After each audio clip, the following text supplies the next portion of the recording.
Bienvenue à tous pour le journal du Mercato spécial Afrique sur Afrique Sport. Et c'est parti pour ce numéro du Mercato des joueurs africains avec d'abord Viri Hamar. La direction du MC Alger a démenti dans un récent communiqué de presse avoir pris attache avec l'ailier droit de la JS Saoura.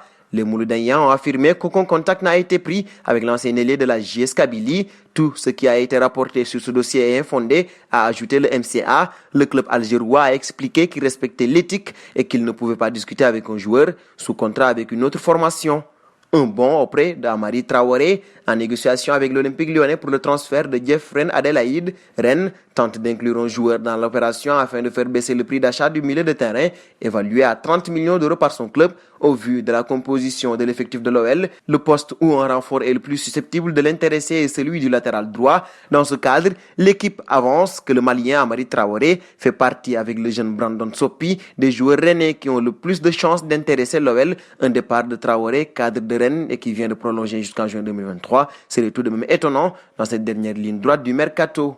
Parlons du dossier Ben Lamri désormais. Le président du club saoudien d'Al-Wahda, Sultan Azhar, a démenti avoir entamé des négociations avec les représentants de l'international algérien durant son passage sur l'émission Daouri Walid. Après avoir officiellement résilié son contrat avec l'équipe d'Al-Shabaab d'Arabie Saoudite, le défenseur algérien est dans le viseur de plusieurs formations du Golfe. Jusqu'à présent, nous n'avons pas entamé les négociations avec Jamel Ben Lamri. Son nom a été proposé par le staff technique sur la liste des joueurs à recruter, a affirmé le patron de la formation saoudienne. Et de Ben Lamri, nous passons à Terem Mofi. Ce dernier va s'engager avec Lorient dans le viseur du club français depuis plusieurs jours. L'attaquant nigérian de Courtrai va débarquer chez les Merlus contre la somme de 7 millions d'euros. Un contrat de 5 ans l'attend sur l'Ouest France. Quand on sait que le club belge a déboursé seulement 150 000 euros pour recruter Mofi en Lutanie en janvier dernier, on peut en conclure que Courtrai est en train de faire une très belle opération. La saison dernière, Terem Mofi a marqué 5 buts en 9 matchs avec la formation belge.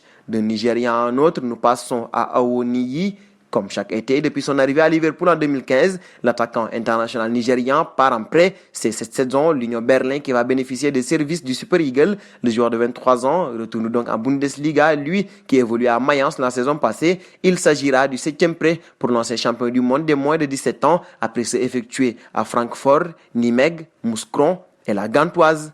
Nous filons auprès de Kalidou Koulibaly. Le Sénégalais n'ira pas à Manchester City, pas cette année en tout cas. En effet, ces dernières heures, la presse espagnole avait fait état de l'intérêt pour le moins prononcé de Manchester City pour Jules Koundé, le défenseur tricolore du FC Séville. Après avoir échoué dans les dossiers Kalidou Koulibaly et José María Jiménez, les Citizens se sont finalement rabattus sur le défenseur sévillan, auteur d'une excellente saison, sa première en Andalousie en Liga. Les Citizens ont proposé 60 millions et Foot Mercato assure que l'opération devrait aboutir et que le joueur qui avait coûté 25 millions d'euros au Sévillan il y a un peu plus d'un an devrait bien revêtir la tunique des Sky Blues dans les prochaines semaines. Une recrue de poids pour Pep Guardiola qui réclamait depuis des mois l'arrivée d'un défenseur à sa direction, alors qu'Eric Garcia a de grandes chances de revenir à Barcelone lors de ce mercato estival particulier. C'est ainsi donc un rêve de prix pour Kalidou Koulibaly.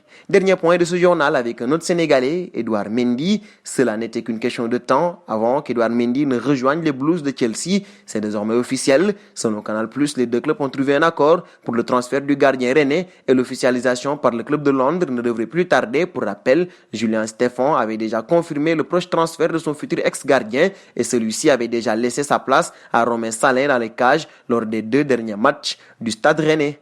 Nous terminerons avec la question du jour. Manchester City a-t-il raison sportivement de privilégier l'achat de Jules Koundé au détriment de Kalidou Koulibaly? Vos réponses seront attendues en commentaire. Et c'est donc terminé pour ce journal du Mercato spécial joueurs africains. Chers amis internautes qui nous suivent d'un peu partout, la famille Afrique Sport s'élargit de jour en jour. Pour nous aider à faire grandir notre chaîne, n'hésitez pas à vous abonner sur Afrique Sport pour ne rien manquer du marché des transferts des joueurs africains.